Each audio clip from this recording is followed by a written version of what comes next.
hate you both. I've hated you ever since I can remember. I hate you, and I wish you both had cancer. Cancer? Yes, in the head. Huh?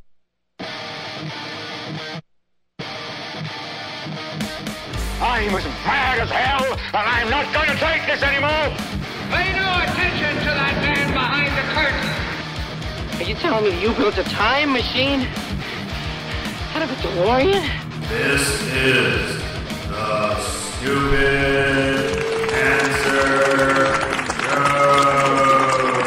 Uh-oh. Sounds like somebody's got a case of the Mondays.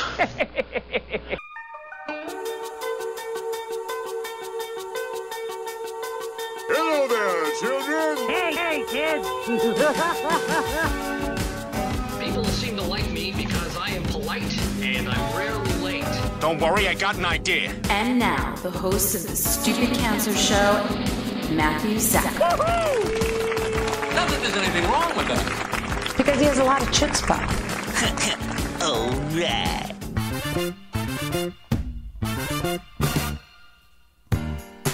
Hello and welcome to episode 400 of the Stupid Cancer Show. We are the voice of young adult cancer, coming to you from downtown Manhattan.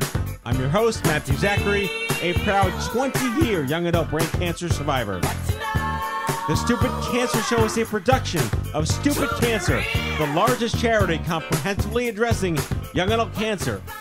Find us online at stupidcancer.org. I'm your co-producer, Mallory Rivera. I'd like to welcome all of our first-time and returning listeners. Don't miss an episode. Subscribe to the podcast on iTunes or follow us on SoundCloud. 72,000 young adults are diagnosed with cancer each and every year. Sucks, huh? We change the world, one chemo infusion at a time. On this episode, our 400th episode, the story of us. When Tricia and Greg Russo are researching their options on becoming parents after Tricia's breast cancer diagnosis, they were discouraged not to find any helpful video resources online. So, they picked up a camera, assembled a team, and started filming the story of us. Tricia and Greg join us along with producer-director Craig to discuss the film project and Tricia and Greg's journey to becoming parents through surrogacy. Survivor Spotlight on returning champion young adult ovarian cancer survivor Jen Rachman. 400 episodes. That's a lot of episodes. May 28th, 2007, with humble beginnings in my second bedroom pre-children in Bay Ridge, Brooklyn, with a Bluetooth microphone and a tiny little laptop. It was, I think I had one listener, and it was my dad. How far you've come. All I can think about is Drake. Started at the bottom, now we here. That's appropriate. Appropriate Canadian quote of the evening. Canadian quote of the evening. I love it. Amazing. 400. I remember when we celebrated 250 a couple of years ago. Lisa was here. Lisa Bernhard, one of my past co-hosts. And we just were like mind-boggled that there could... This was even before podcasts were like the mainstream thing that they are today, that we had pulled off 250 shows, and now we're at 400. It's amazing. I'm doing a small round of applause on the radio for all of us. That's Sean Shapiro, everyone. Hello, Sean. Hi, no one clapped with me. It's the green sweater that no one can see on the radio. Oh. You're very Mr. Rogers-ish today. I like it. Thank you. Yeah. Well, you be my neighbor. Are you finished writing thank you cards from Toast yet? No. We owe a lot of thank yous for raising $95,000. Yeah, for those listening, we raised $95,000 2 weeks ago at our annual fundraiser. A really big deal. Oh, yeah. Oh, yeah. And hello, Mallory. Hello, Laurel. Hello. Hello, hello. How are you guys doing this fine evening? What word are you going to use tonight, Mal? Dandy, ducky, fabulous, delightful, delicious, delirious, delovely, delirious. Oh, I'm sorry to hear that. Delovely. Delovely. Good old tribute to Jerome Kern. Yes. Is that Kern? No, isn't it Cole Porter? Cole Porter, you're right. It's good a Cole catch. Porter. It is Cole Porter. Anyway, so I have some funny news, interesting news. The Washington Post contacted me that they want to do some kind of health forum at WashPo headquarters in Washington, D.C., and they've asked me to be on a panel, Yay, which is WashPo. incredibly exciting. And I've So been working exciting. with, there's a writer called, her name is Lori McGinley, I think, and Allison, I'm so bad with names, Dryden or Raiden. I apologize if you're listening to the show, but the gist is that the Washington Post wants to get into young adult cancer and health and rights and possibly fertility, and it's exciting. And I got to book two one-way airfare tickets from JFK to San Diego for a conference, and then from San Diego to Washington. And I can't even think about driving my car anywhere and taking a Cella back. And the most convoluted business travel logistics ever. But I think it'll be worth it to... Never been there. Washington Post headquarters. That's pretty exciting. Yeah, super exciting. Very cool. So thanks in advance to the Washington Post for When believing is that? in us. It's December 8th. December 8th. So just around the corner. Around the corner. Another month or so. And we have our big conference coming up this Saturday, October Days 29th. away. OMG West in Irvine, at UC Irvine in Orange, California. Yes. So what's it like, Laurel, for you gearing up for another major conference? This one you're not coming to, but you are seeing social action and social engagement.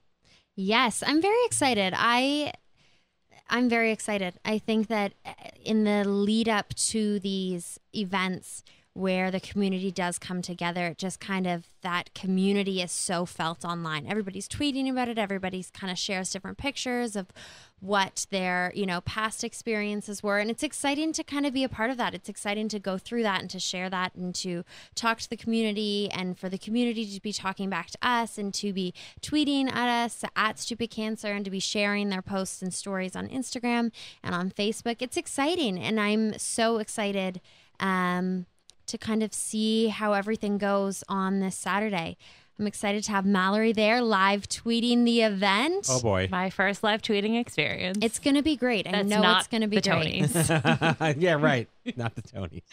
And I'm excited. And we have another community takeover with Steven, steering committee member. Nice. And I'm just really excited. I just think that this community has so many stories to tell, and I love being a part of the telling of those stories. And I'm just so excited to see it happen again this Saturday in Orange, California at the UC Irvine for And OMG West. Hashtag OMG West. Capital O, capital M, capital G, capital W. Lowercase a. I love that. It's like you guys are listening every time I say that every morning in the office. Well done. Well done. And speaking of stories, we had a wonderfully, it was kind of a very angry one of our, I would have called them douchebag alert, how we had a young adult survivor share their story that she was fired when they found out she had cancer. And technically, from an HR perspective, you can't prove that you were let go because of a disease, but it was fairly self-evident. And that post got lots of anger Facebook emojis, rightfully so, and tons of comments. What was the gist? Were there lots of people that said "Me too" or "How dare they" or what did you see? What was the takeaway? I mean, it was a combination. It was a lot of "How dare they," but then it was a lot of, which I find so sad, and it was just a lot of people sharing their stories, saying this shouldn't be normal, but here's my story. And then people liking that and saying, yeah, it really shouldn't be normal. This should not be just another part of having cancer.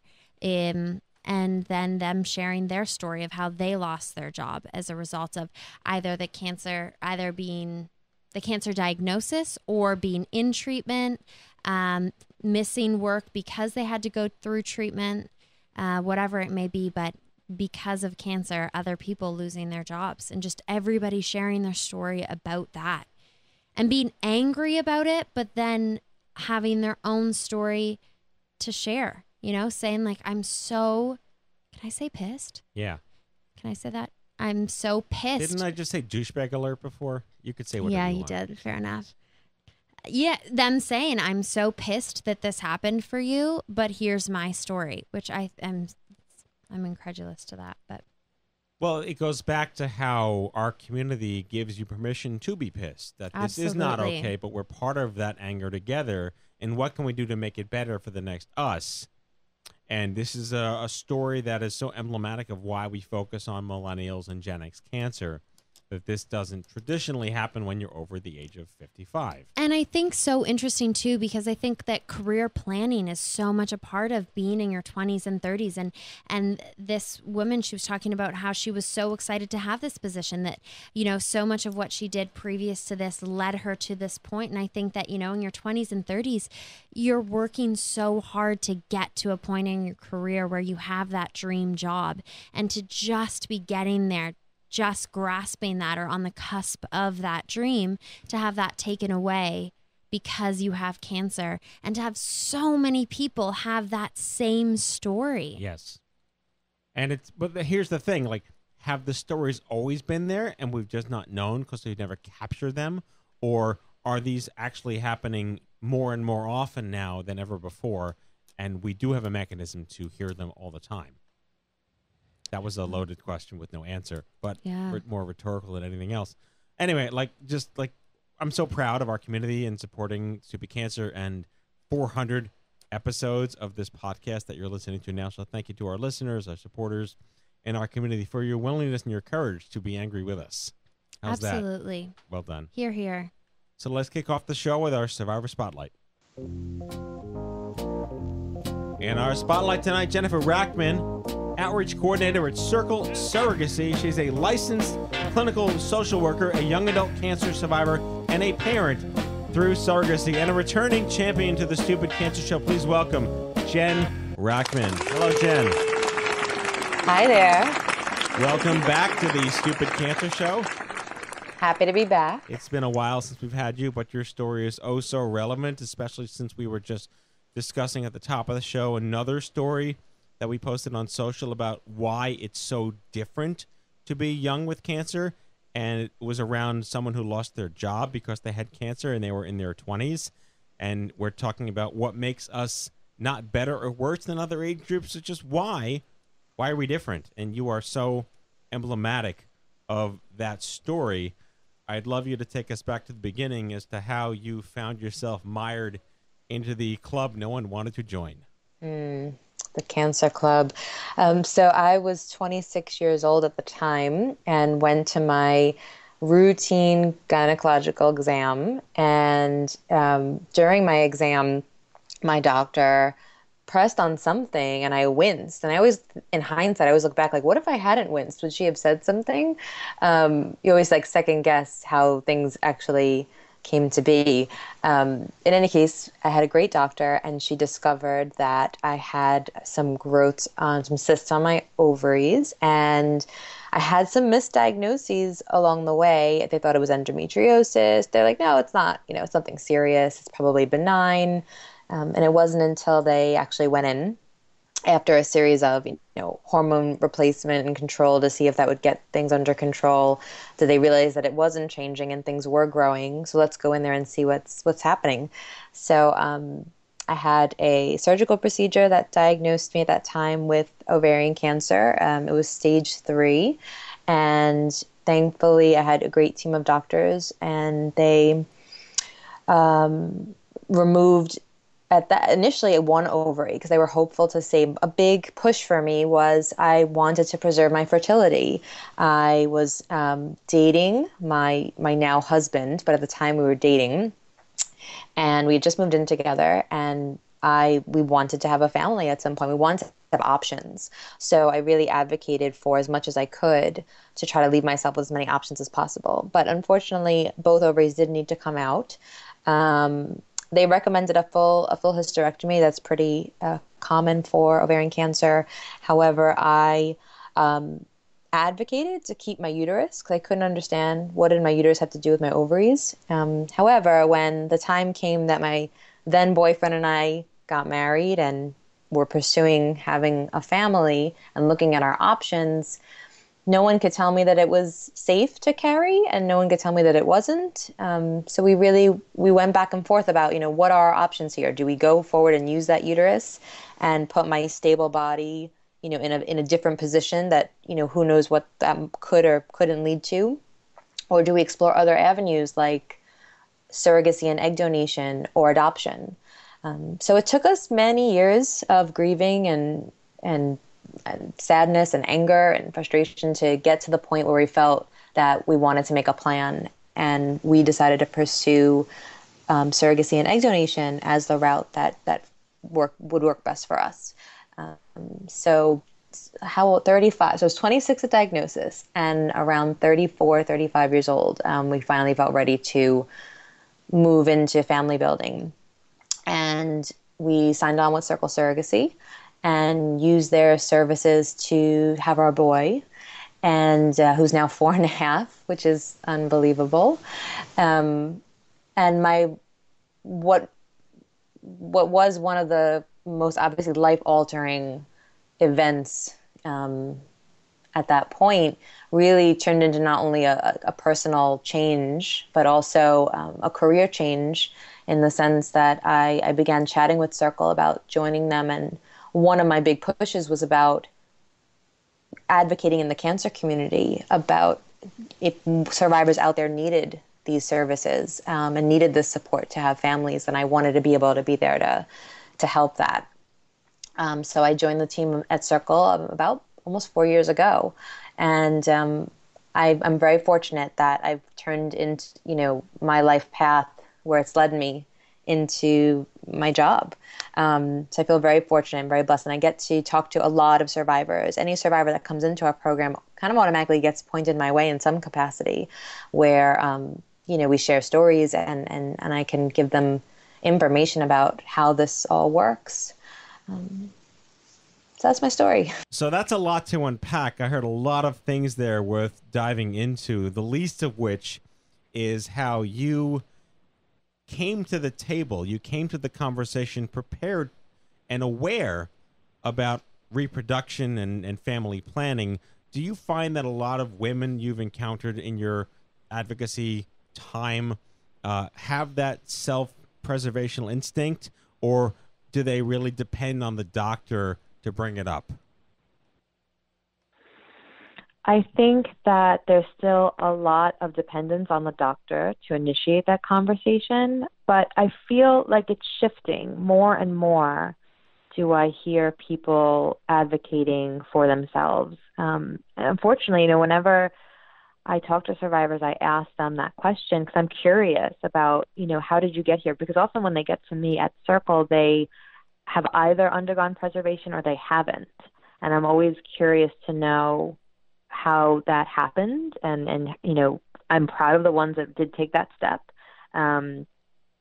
Maybe for me, because it was in my ovaries, I knew that, I clearly are taking them out. So for me, it's, I'm losing the ability to have a genetic child right off the bat.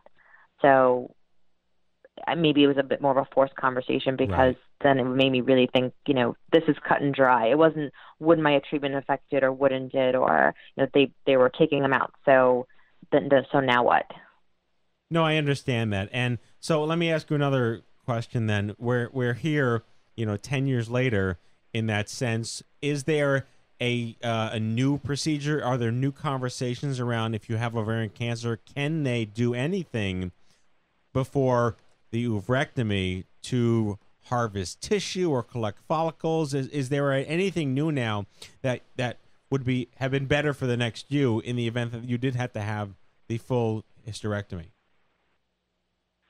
I do think that there's better technology with the debulking of the ovary when there is cancer detected in it, where I have actually had some ovarian survivors come to me saying that they, even with cancer in their ovary, had been able to undergo a retrieval. I think that doctors are feeling a bit more comfortable with the idea of pausing for the fertility preservation. It seemed like then it was like, let's just get to treatment. We want to get you in chemo. We want to get you going as soon as possible. And there was a little hesitation with taking that side step. But the more I'm hearing is that the option of pausing before I jump into treatment, and of course it depends on the severity of the case, but I'm hearing more and more that people are at the very least having that conversation as to whether or not they can stop or not to do that harvesting. Right, and you have been active in our community for many, many years. You've come to our events. You've spoken at our events. You now represent Circle Surrogacy at our conferences and our many workshops and educational programs out there. What do you see as the biggest shift in awareness around the options for those who are either questioning or unable to have natural-born children after cancer? I feel like there's a shift where there's more people are becoming more open in how they talk about these options. I think that years ago there was such a stigma around donor conceived children, around surrogacy, even around, adoption, with the idea of, everyone wanted to keep things hush hush. And I think there's this trend in openness and more people, and I think I don't know if that's necessarily being led by the cancer community as well as the infertile community and the gay community, of just the idea that we need these other options. So why shouldn't I be talking about them? So I think there's more of a push for people to be open and less, there's less shame and less stigma around it, because there's so much more option to be open and for everyone to be accepting of. There's just other ways to become a family, and less of the focus on the kind of traditional family structure. Right, and as the father of twins conceived through in vitro fertilization, I'm right there on your page. What are they? Where do they belong in the narrative of acceptance and tolerance of the new family? And, young adult cancer, millennial cancer, Gen X cancer, we're having children in a very non-traditional way, perhaps because we've gone through this medical experience. And I really think your answer is incredible, that there's more of a tolerance and an appreciation that this is who we are as a community. I can't help but go back to the fact that you're now on the flip side of the service that helped give you a family, and that must be so rewarding. It's great. I really, I became a social worker because I wanted to help people, and that was kind of just always in my nature. But I guess I never really, I always thought, my first job was with kids and adolescents and families, and I never, who would have ever foreseen that this is the path that where I would be professionally? But I feel really fortunate, and the best part about it for me is hearing their stories. I just, even this past weekend, sat down with 2 different cancer survivors, and just my mind is always blown at. Knock on wood, I've had a relatively easy go in terms of, compared to some of these intense, long, difficult struggles that people have with cancer. And I'm in awe of them sitting across from me and saying, I'm here. I want to become a parent. How do I do this? Tell me how this works. It's great. So let's talk about the challenges of these choices now. You're clearly not conceiving a child naturally. The process is costly. It's rigorous. It's intense. It's emotionally draining. It's laborious. How do you navigate that? And talk to us about how companies like Circle try to make it a little easier for you to get to where you'd like to be. Oh, so Circle, one of the things that I really do adore about my agency is that we're constantly communicating and assessing about how do we make this process easier, both financially and emotionally, and looking at what services can we provide the people coming in to support them. So one of the things on a financial note, there are loan options that were not available actually when I joined the program, where we're able to help our what we call intended parents secure non-secured loans through a medical loan company. And it's based on credit score. It's not based on equity. If you have good credit, you can qualify, and it's given more people options to pay if they don't have all this money up front, because who really does? And especially if you're a survivor who might have, medical bills you're paying off, and then this on top of it. But it has opened some doors for people that need that help.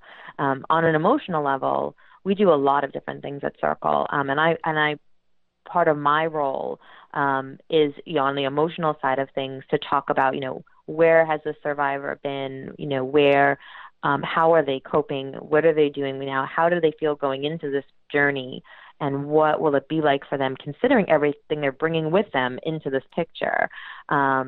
we do all variety of types of support in the program. I'm actually doing presently some groups through Skype with women all over the world, not even just in the country, in the world, who are pursuing surrogacy due to some sort of medical reason. So survivors obviously fall under that umbrella. So I have a bunch of survivors in those groups. And to bring intended mothers together who have been through so much medically and now are pursuing parenthood in this way, it's such a gift to be able to bring them all together. So as an example of ways that Circle is always looking to provide levels of support for people in the process. It's amazing that you're creating the community that you wished you had when you were first going through this process. And you're bringing all of that narrative and that story, and even our main segment has a relationship with what you guys are doing now, and they're making a documentary film about this community effort, giving even more rise to the young adult cancer world and our stories. So we're going to pause for a second for some news, and we'll have you back as we welcome our main segment here, Tricia, Greg, and Craig, and we can all talk about the documentary film and what it is really saying to the world about the choices we make when things happen to us that we didn't ask for. Great. All right, so sit tight. Thanks, Jen. Okay, thanks. All right, Mel, and now the news. Hello, I'm Kent Brockman, and this is Eye on Cancer. Just the facts, ma'am.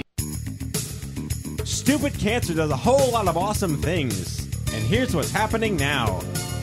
The OMG Cancer Summit for Young Adults started in 2008. In 8 years, 14 summits have brought together more than 6,000 people.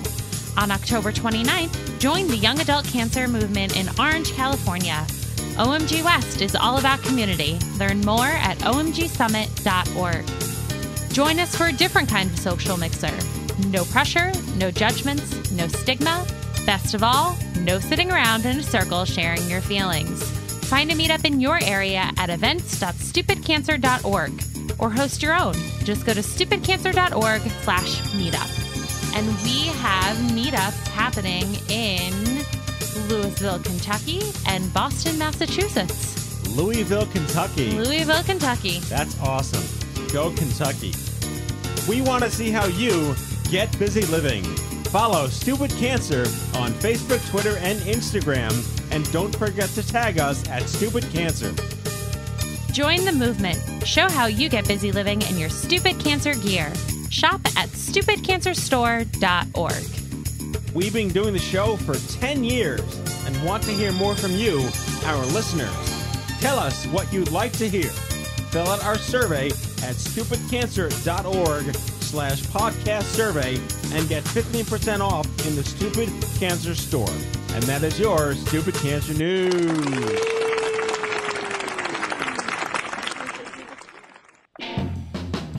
Our main segment here, Tricia Russo is a metastatic breast cancer survivor currently filming a documentary about she and her husband's journey to build a family after a cancer diagnosis. With us today is her husband, Greg, and her co-producer and co-director, Craig Shapiro, here to talk about the documentary film, The Story of Us.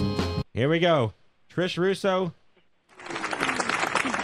Greg Russo, Craig Shapiro. Welcome to the Stupid Cancer Show. Thank you. Hi, thanks. And Jen Rachman from our prior segment is on the air, too. This is a natural extension of our discussion with her about the story of young adult cancer, how we're different, what makes us unique, and why our stories matter, and how better represented in the body than the fertility conversation.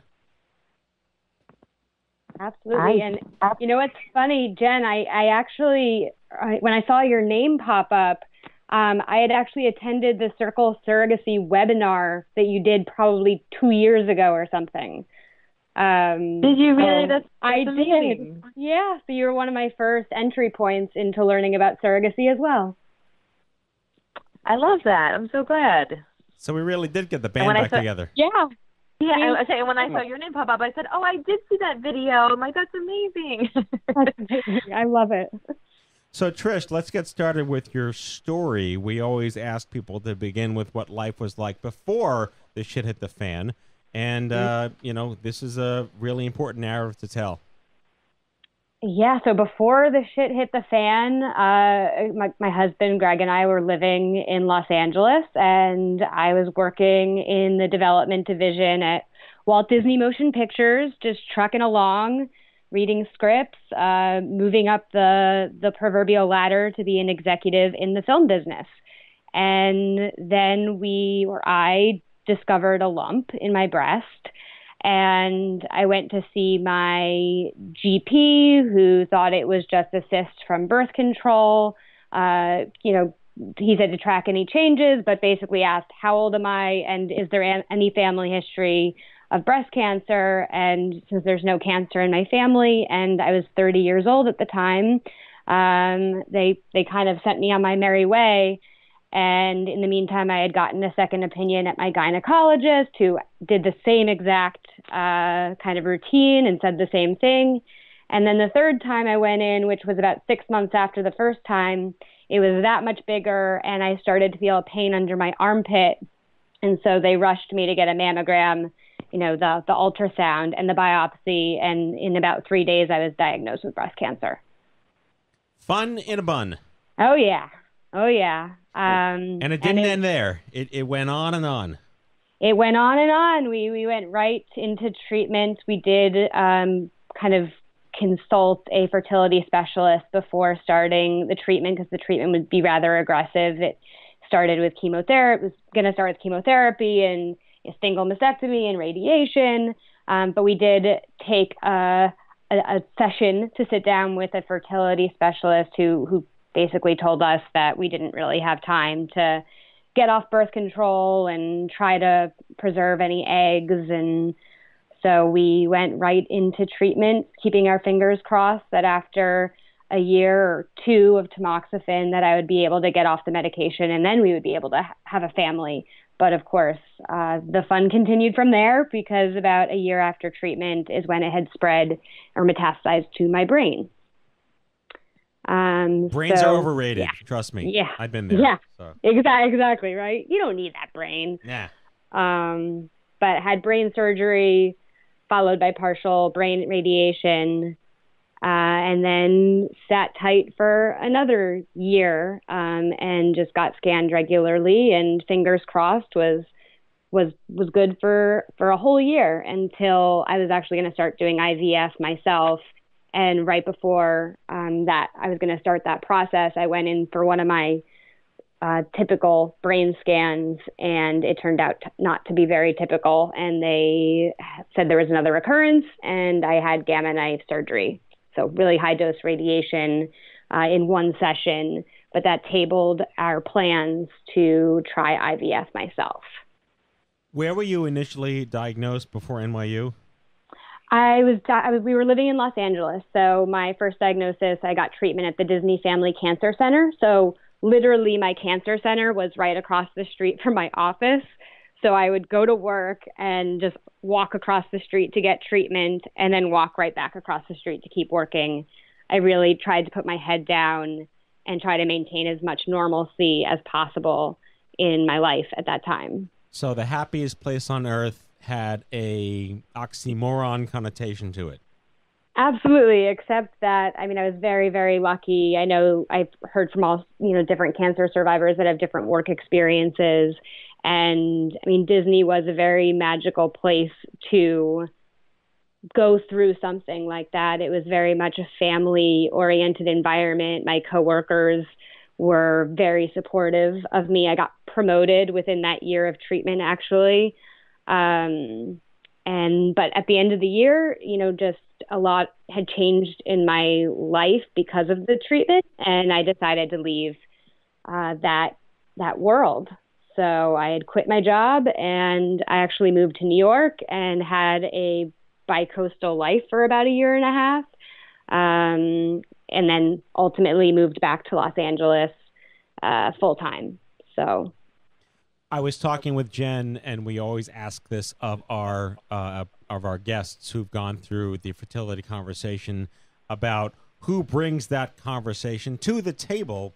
And are more and more women than, Jen was 10 years ago, and you were 2000 and, this was recently, actually, after Jen, Where is that conversation happening? Why is it happening? Where is it not happening? Who's responsible for it happening? And then the emotional toll and the navigational toll it takes. And that, to me, speaks volumes as to what you are trying to put into a film project, correct? Absolutely, yeah. It's quite a big subject to put into a film, and really nuanced, not necessarily always spoken, right? A lot of internal feelings that come up. It's kind of a blur. Like 2011, when I was first diagnosed, which is almost 5 years ago,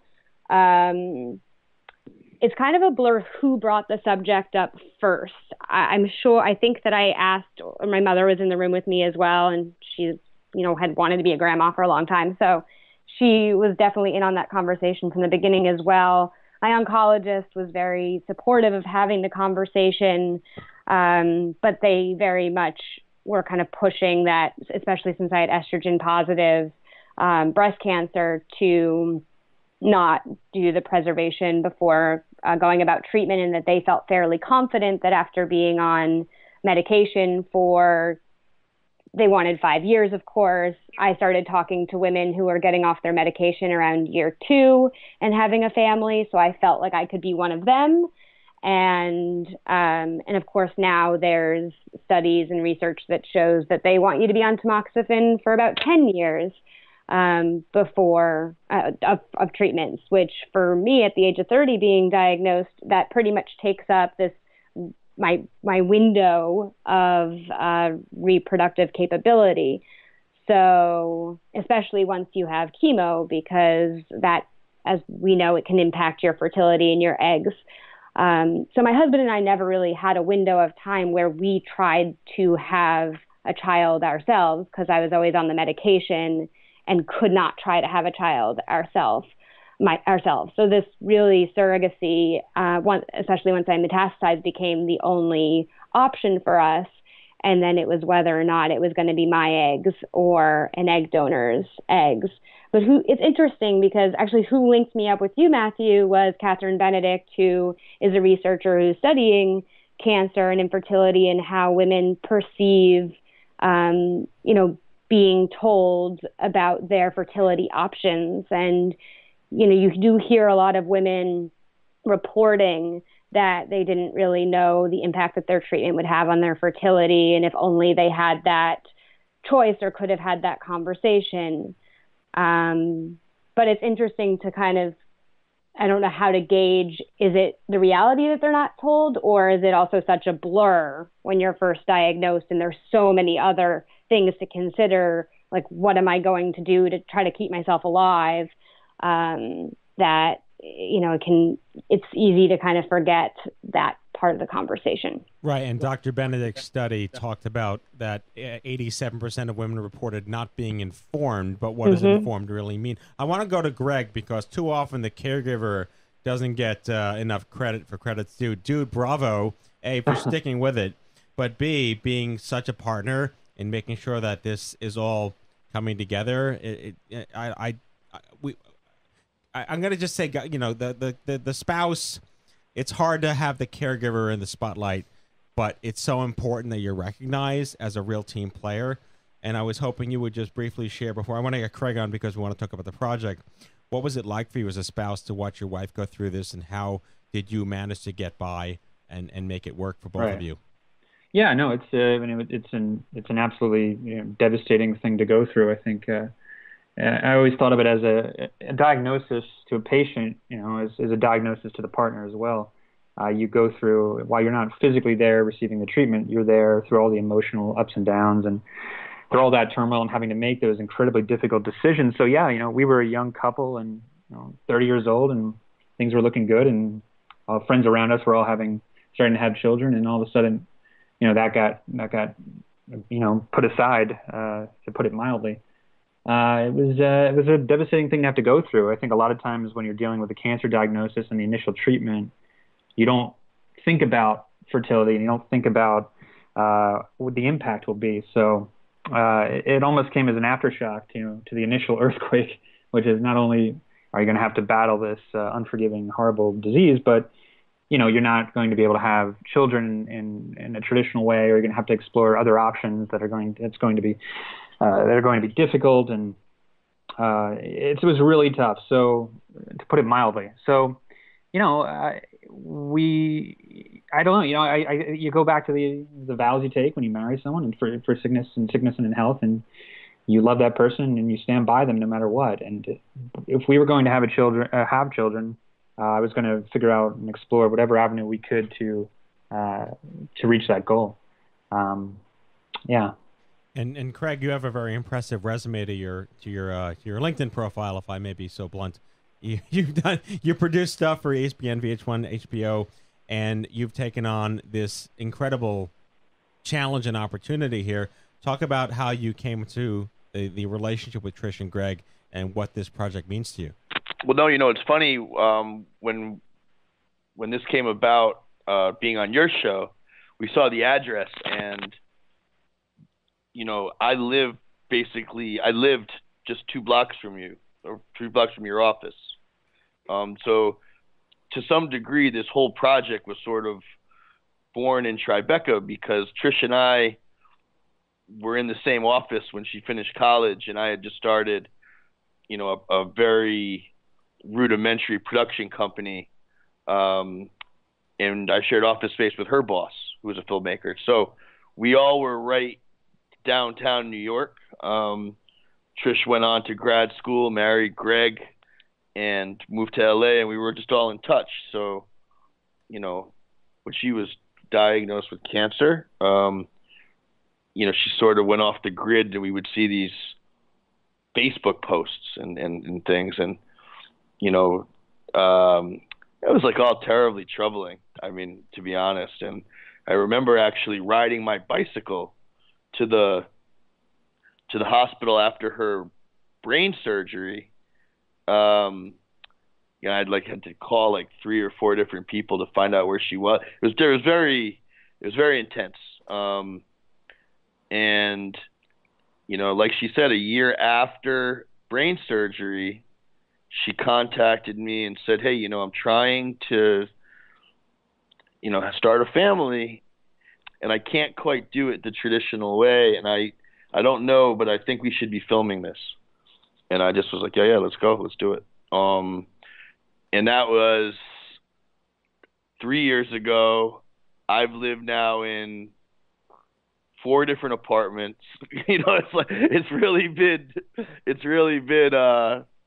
It's been interesting. That's just to say the least. So the story of us really includes you. I didn't think of it that way, but really it's been, we've filmed in, let's see, 1, 2, 3. I think we've probably filmed in maybe 6 different states. It's been a really all hands on deck kind of a project. A lot of our closer, friends and, sort of colleagues have worked in some capacity on the project. And, now we're kind of closing in on the grand finale. It's just sort of amazing. And, I've really have not talked about this out loud very often, because I think when you're in the middle of the project, you just sort of, I don't know, maybe internalize it a little. But it's been incredible. One element that I want to bring up, because I have personal friends I've known for 30 years, and they just went through regular adoption, and they're in perfect health. But to see what they had to go through to prove that they are who they are and they're valid human beings and they're whatnot was tragic for them. And I'm sure the conversation came out, well, why didn't you just adopt? And adoption brings with it a whole other level of microscopic viewing on who you really are as a human. And you can't really be sick and adopt. Is that correct? Absolutely. I mean, that's what we've been told, at least. A nurse navigator at Sloan Kettering, I was kind of going through, I wouldn't say depression, but I was very upset, obviously, by not being able to have a family. I felt like I was stuck in a holding pattern of scans every 3 months, and when was I going to actually live my life? How was I going to get my life back on track after all of this? And we talked through me doing an egg retrieval and the risks of that versus getting an egg donor, getting a surrogate. And we also discussed adoption. And, her bottom line to me was, especially with the stage 4 metastatic diagnosis, that it was going to be very difficult for us to be able to adopt, that they were probably going to look for us to be at least a certain number of years out from the diagnosis. And they would have preferred, of course, that we had been NED for a certain period of time, which I never have quite gotten to because I have scar tissue in my brain that they are sometimes not sure if it's a tumor or if it's scar tissue, but it's nothing that they have to treat right now. So adoption was going to be, was pretty much off the table for us. And so it almost, because it was off the table, it was easier to say, okay, now we have to just bolster ourselves and go on this journey to find an egg donor and a surrogate. Jen Rachman from Circle Surrogacy. How does the surrogacy model work when you're evaluating, I hate to say it so callously, the health viability of the surrogate parents? Of the intended parents. The intended parents. I'm sorry, the language. Yes, the intended parents. No, that's okay. So it's interesting. Every agency, and much like adoption, every agency has their own kind of list of ideas or criteria of expectations in terms of what in their mind makes someone suitable, or healthy enough to become, to enter the program and become a parent this way. Circle, what we've done, and I appreciate that, when I came on board, we had a lot more conversation about cancer survivors. And, what our perspective is, we take every case on a case-by-case basis because there's so many variables to assess in terms of someone's health status. And even though we will say we would prefer you to be out of treatment and we would prefer you to be in a place emotionally where you feel ready to move forward, the realities are, I just met a cancer survivor who came into our program recently. Her cancer is chronic, and she'll always have active tumors that she's just working to, keep at bay, and she's surviving and thriving for 12 years in this capacity. So what we generally do in that instance is we really talk about and really aim at the support network, whether it's a spouse or a family or friends, to talk about the realities of what if your health status were to change? Let's have that conversation because we want to make sure, and this is anyone coming into the program, not just cancer survivors, anyone with any kind of health history. In addition to, someone could just walk down the street and get hit by a bus. So we always have the conversation of everyone has to have a will in place in the process. This is the reality is to make sure that we've covered everything in terms of protecting the future child, and to make sure everyone's kind of thought it through about what if things were to become different than they're presenting now. So we don't really have a real concrete standard because every case is really so specific, and so we really try to listen to where the survivor is now, and again, really kind of zoning in on how does everyone else in this equation, feel about the situation. So a question to Trish and Greg. You actually, and to Craig, you've all worked in the Hollywood area. You've done produced and directed documentaries. Greg, you are a scriptwriter. Trish, you work for Walt Disney. What's it like to be under the microscope of yourself producing a documentary about your story? Greg, do you want to go first? Yeah, that's a good question. I got into writing specifically because I didn't want to be in front of a camera. I like doing the hands-off grunt work behind the scenes. So all of a sudden, when this documentary came about and cameras were popping up, it's a real adjustment process. There are a lot of times where you don't want a camera around, and we're talking about some really heavy issues, obviously the cancer diagnosis and treatment, but there's conversations that we have to have about surrogacy and the future of our child and all of that. It's tough to have them in front of cameras. So there were a lot of times where I didn't want them up, and I vocalized that, and I calmed down, and I realized that at the end of the day, we're going to film something that's going to be able to share a story that I think will help people. But coming to terms with that was tough.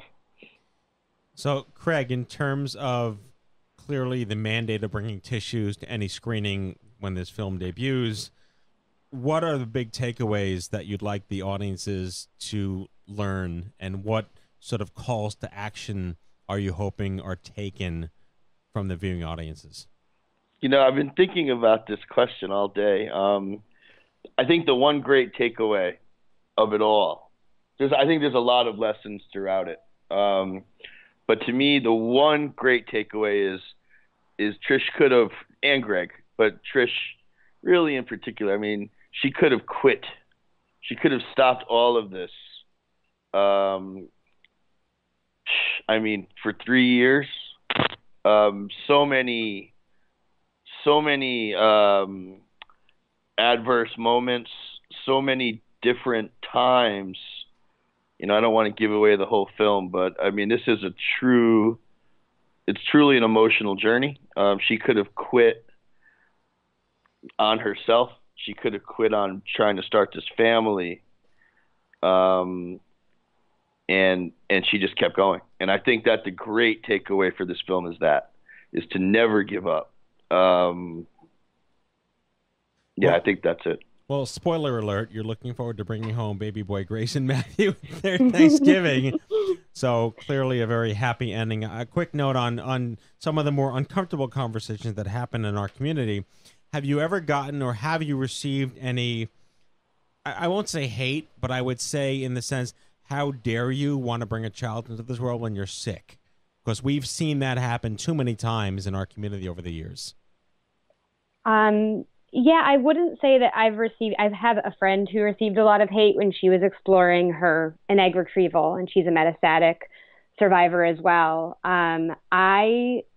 Whether or not I didn't experience it or I just turned off to it because it wasn't something that was going to serve me, I did make the mistake once of putting something out there on one of the private kind of metastatic Facebook groups, because I really wanted to get support almost from people, and I wouldn't say it was all hate. I would say it was pretty mixed.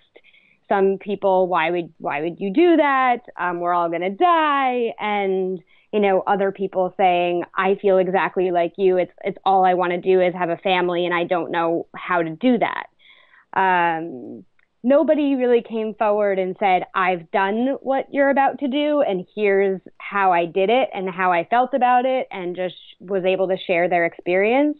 So little moments like that helped bolster me to continue filming the documentary, because when we first started filming the experience, I did not know that I was going to have an egg donor. We hadn't signed with a surrogacy agency yet. I didn't know how I was going to find my surrogate. It was really from the very beginning exploration that we picked up the camera. So thankfully, I did not experience any extreme hate. But the first question is always, so why are you not adopting? And it explained to people just the issues with adoption and cancer survivorship. So it gave a foray to talk about that. And 3 years into it now, I'm actually kind of tired of apologizing almost for not adopting, even though it wasn't even an option. Even if it was an option, I feel like we shouldn't have to apologize for what we're going to do. We had to make a really tough decision, and we thought through it for years. And, Greg and I had a very honest conversation. I'm sure Greg remembers this conversation very well, but before we started the process, I walked in and I said to him, I want to be abundantly clear that in order to do this, you have to be okay if, God forbid, you are a single father. Like, I just want to make sure you are picturing that and accepting that now, because if that's not the case, if you're not okay with that, then we can't do this. So, so thankfully we didn't experience the hate, but I also don't feel like I want to apologize for what we're doing. No, nor should you at all. Jen Rachman from Circle Surrogacy, can you comment on that? I think I completely relate to the feeling of why not pursue adoption. I definitely have people say to me, if there are so many children out there in the world that need good homes, why would you go through so much effort to, whether it's emotionally, financially, to do this process? You know, almost like making it as if adoption's easier, which I can't understand. But definitely pulled at my heartstrings and made me feel like a horrible person for pursuing another family building path. So I think it's hard for people to wrap their head around.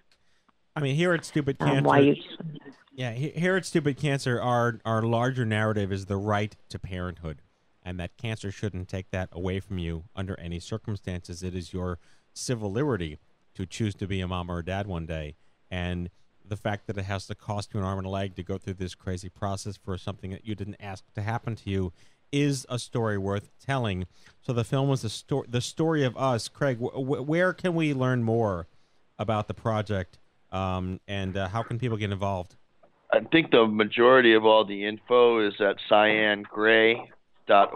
So the website is cyangray, CYANGRAY.org. Why Cyan Gray? So when we first started this journey, we obviously did not know whether or not we were going to have a boy or a girl, or if we were going to end up with a child at all. But if we did, we had already chosen the names. If it was a girl, her name was going to be Cyan Rose, and if it was a boy, Grayson Matthew. So we decided that either way, we were going to end up with both of them because they were going to live on forever in the name of the foundation. So it's really, that was our big hope, and they are our big hope. So that is the name of the foundation. So what are your plans? We have about 3 or 4 minutes left. What are your plans for distribution or screenings, and how can people get involved in that? We've edited close to the first 3/4 of the film. Once Grayson is here, we'll go back into the edit, and we hope to have a finished film early in 2017. And we expect to take it out to film festivals, and all of that information will be on the website. And I think that's pretty much it. Yeah, I mean, besides film festivals, we would love to screen, at fertility clinics and cancer centers, and in conjunction with other nonprofits and organizations that share a similar mission of the right to parent, and to support and give resources to cancer survivors and those trying to pursue family building in untraditional ways. So we are going to look for other outlets just to reach that audience and to serve that audience. And hopefully through the film festival circuit, get distribution, a place like Netflix or Amazon or what have you. So hopefully it'll be easy to find us in the future, but everything will always be on that website. And little does baby Grayson Matthew know he's basically the Truman Show in 2017. Absolutely. Absolutely. Little does he know. He'll I hope that he'll appreciate it one day when he gets to see how much he was wanted and see this incredible journey to bring him here. No, it is truly a magnificent story and a very noble project. The film, again, the story of us, Tricia Russo, metastatic breast cancer survivor, her husband, Greg, and co-producer Craig Shapiro, who goes back many, many years to Tricia Russo back here in good old Tribeca, where we are recording this very podcast. I'm so proud of what you guys are doing. You got a friend in Stupid Cancer, and you've got the backing of the young adult cancer movement. Thank you. Thank you very much. All right. And I'm gonna go to OMG, so I might meet you there. Oh, fantastic. We will see you at OMG West. All right. And Jen Rachman from Circle Surrogacy says thank you so much for shedding even more light on this incredibly important topic. Thank you for having me. It was nice to talk to you all. Okay. Thanks, Jen. Bye. All righty. Episode 400 in the bag. And what a fun one it was. I'm going to give us one of these. Just because I can. If we had balloons dropping, they'd be dropping. They are dropping. They are. Oh my goodness, on the radio they're dropping. See them? Very nice. Awesome. Well, thank you everyone for listening, and now it is time for our closing sequence. Prepare to activate. I hear there's rumors on the internets You ever seen a grown man naked? And so, to all of you, a fond farewell. Hooray, I'm helping. You are a meathead. Oh, Magoo, you've done it again. That was so terrible, I think you gave me cancer. That's our show, the 400th episode of The Stupid Cancer Show. Don't miss an episode. Subscribe to the podcast on iTunes or follow us on SoundCloud. I'd like to thank our guests, Jen Rachman from Surrogacy, Tricia Russo, Greg Russo, and Craig Shapiro from the film The Story of Us. The Stupid Cancer Show is a production of Stupid Cancer, the largest charity comprehensively addressing young adult cancer. Find us online at stupidcancer.org. Coming to you from the downtown Manhattan. And on behalf of the team here at the Stupid Cancer Show, we hope you had as much fun as we did poking a stick at Stupid Cancer. Thanks for listening, and we'll see you back here next time for episode 401. Have a great week, folks. 25 diagnosed when you're